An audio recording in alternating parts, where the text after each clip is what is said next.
I'll talk a little bit about things that I discovered by reading the white papers from 1995 about what we knew and when we knew it. The next picture here shows what I saw day after day. This is the road going back from OJP to Thompson. And I'll come back to talk about the clouds in a little bit.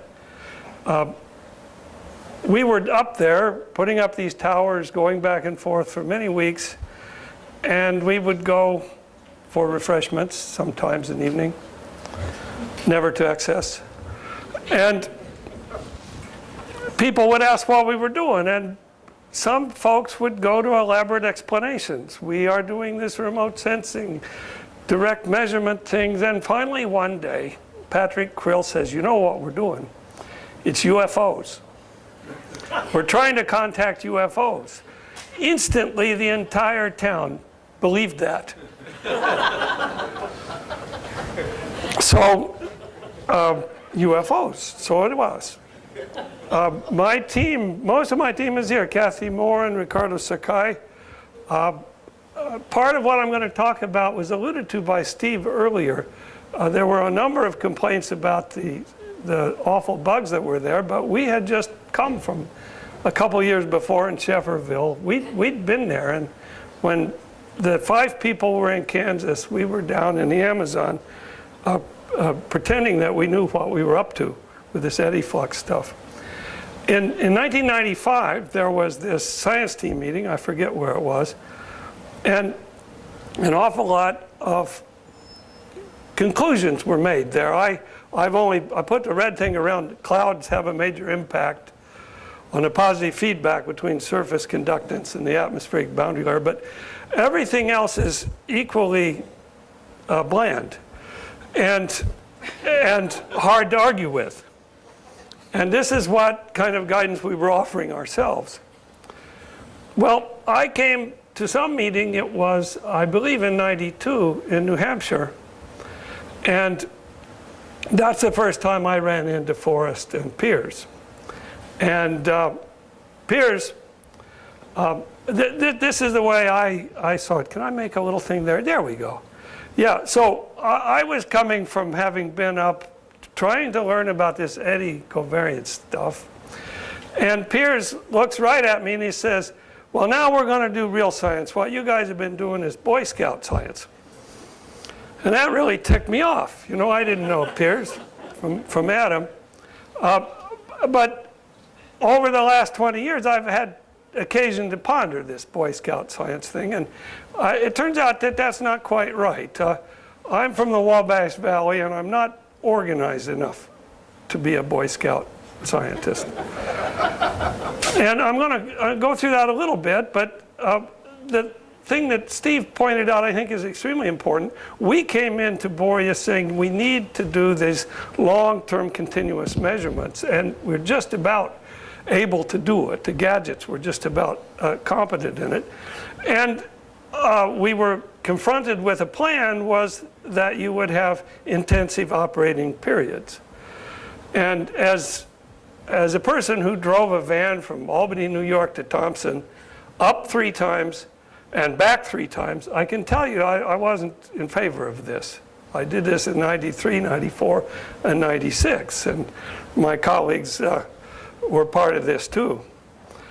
So there was a relatively slow growth in the belief that the eddy fluxes could be long-term efforts. In 1993, and Ricardo's here, he's my memory because the real one doesn't work.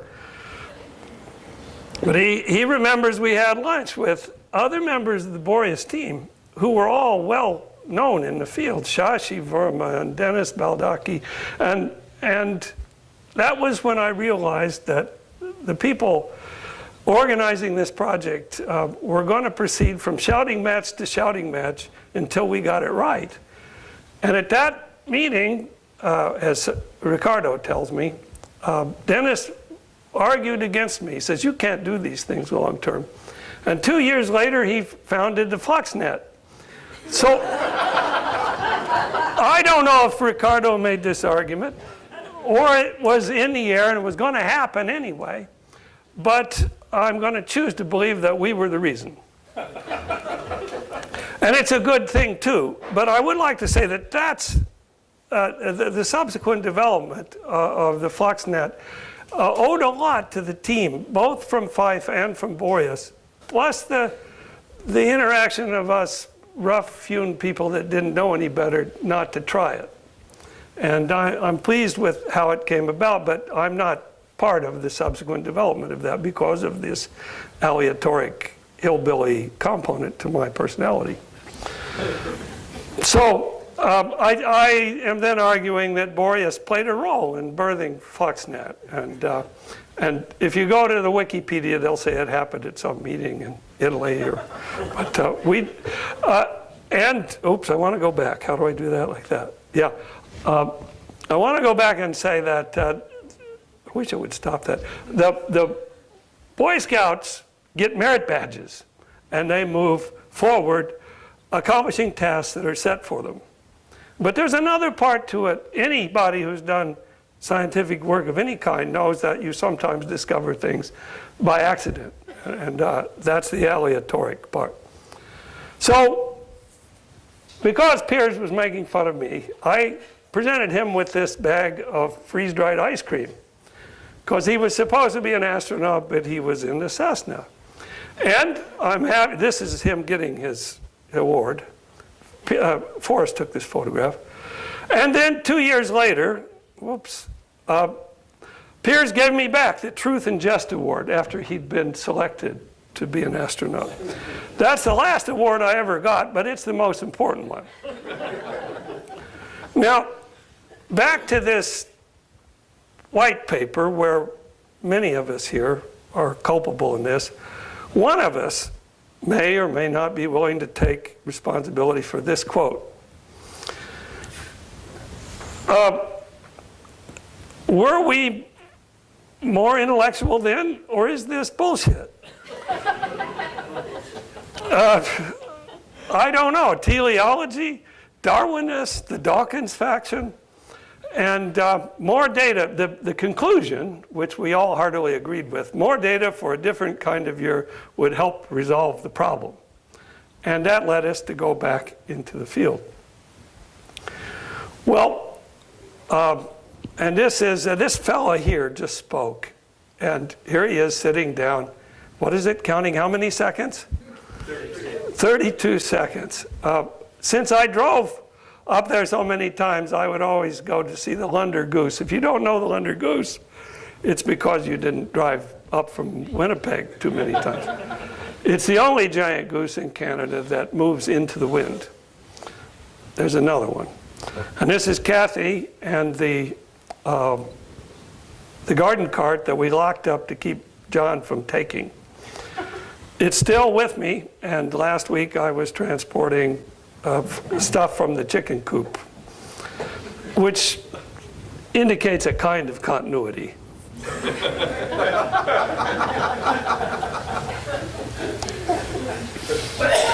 Oh, no, I'm going the wrong way. That's the problem here.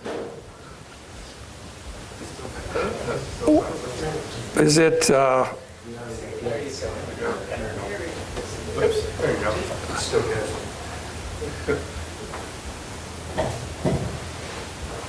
I thought that I had already done that. Oh, at any rate, here we are. Just some pictures that show what I was doing. I was climbing this tower, or Sakai, or Kathy. And this, you can kind of see there on this thing, the twin otter flying beneath you. And when you're up there at the top of the tower, that's quite thrilling to see them below you. And then one day, Piers was kind enough, despite having gotten his award, to take me up and flying around the place. One of the things that we looked to do, because our duration in this project was not long-term, as Steve mentioned, was to examine what makes one day different from the other. And this is just a summary of the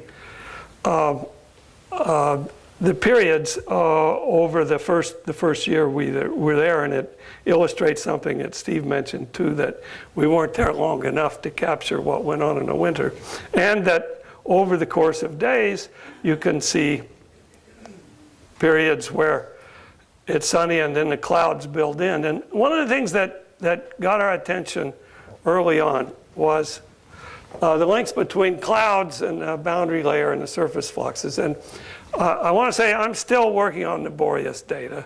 And I'm doing two things right now, one of which has to do with a case study of stratus breakup, where we used the millimeter radar to look at cumulus breaking out underneath stratus. The reason we did that is because they threw away all their data, except for this day. But that's my only grump I will make about that. And the other issue that we're dealing with, and we first started it 20 years ago, is why is there more carbon uptake on cloudy days? I remember we had a meeting at the Patuxent Wildlife, and I had a little poster about this, and Joe Barry came up to me and we talked about it, and I never did get it right. Sakai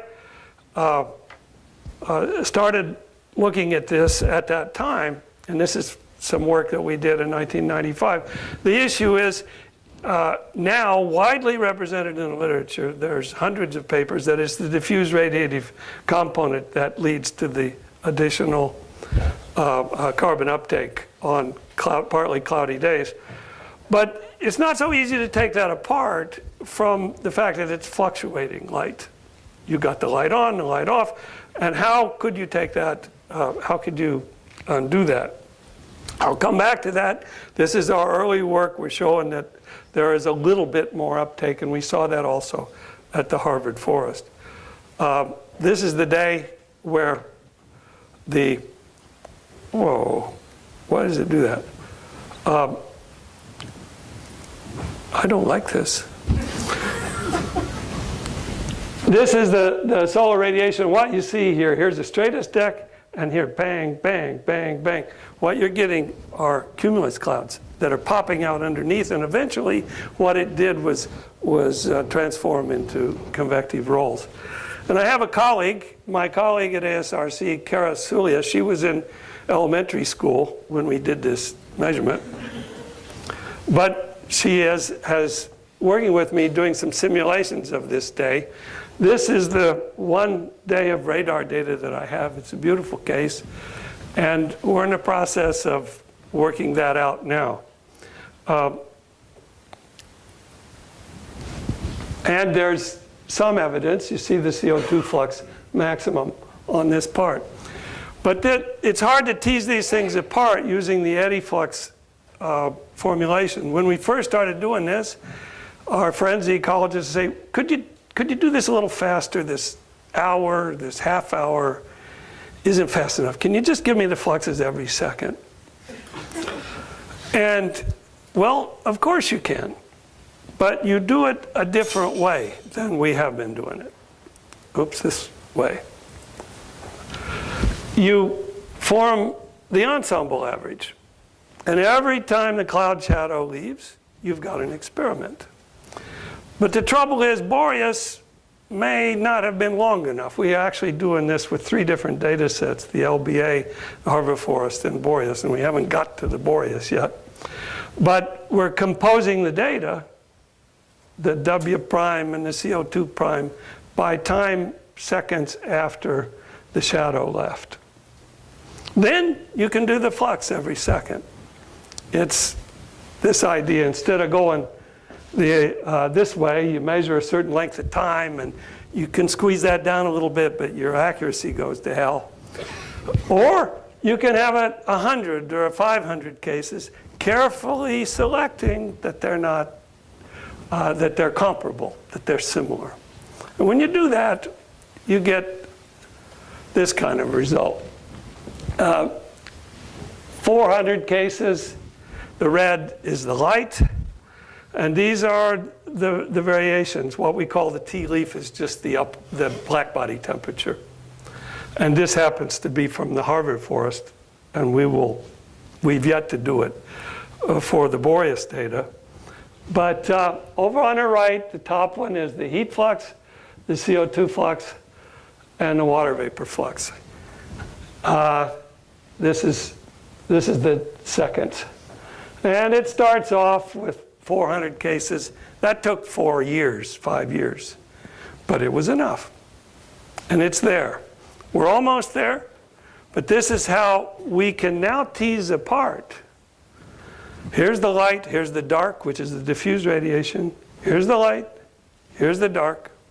And so when we're done, we can make synthetic hourly fluxes. And there will be a correlation with the diffuse radiation. But that's not what is going on. That's not what made the flux.